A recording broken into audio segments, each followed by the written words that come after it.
भारत के एक छोटे से गांव में रामलाल नाम का एक गरीब किसान रहता था। उसके पास विरासत में मिली जमीन केवल आधा एकड़ थी। बारिश पर निर्भर खेती और सूखे मौसम ने उसकी जिंदगी को और भी कठिन बना दिया था।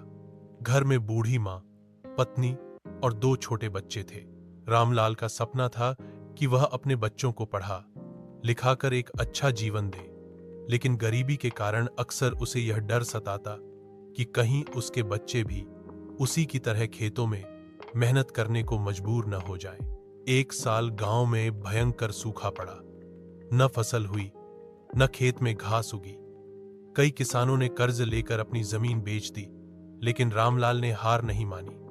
उसने ठान लिया कि चाहे कुछ भी हो, वह अपनी जमीन नहीं छोड़ेगा।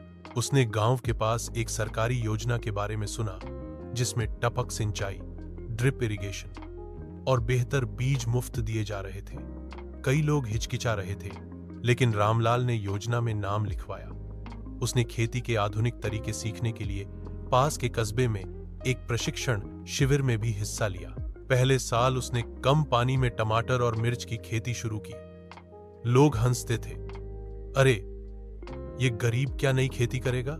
लेकिन कुछ ही महीनों में उसकी मेहनत रंग लाई। उसकी फसल गांव के अन्य खेतों से कई गुना बेहतर निकली। उसने मुनाफे से कर्ज चुकाया और बच्चों की स्कूल फीस भर दी। अगले 2 साल में उसने न केवल अपनी जमीन का पूरा उपयोग किया, बल्कि गांव के दूसरे किसानों को भी आधुनिक खेती सिखाई।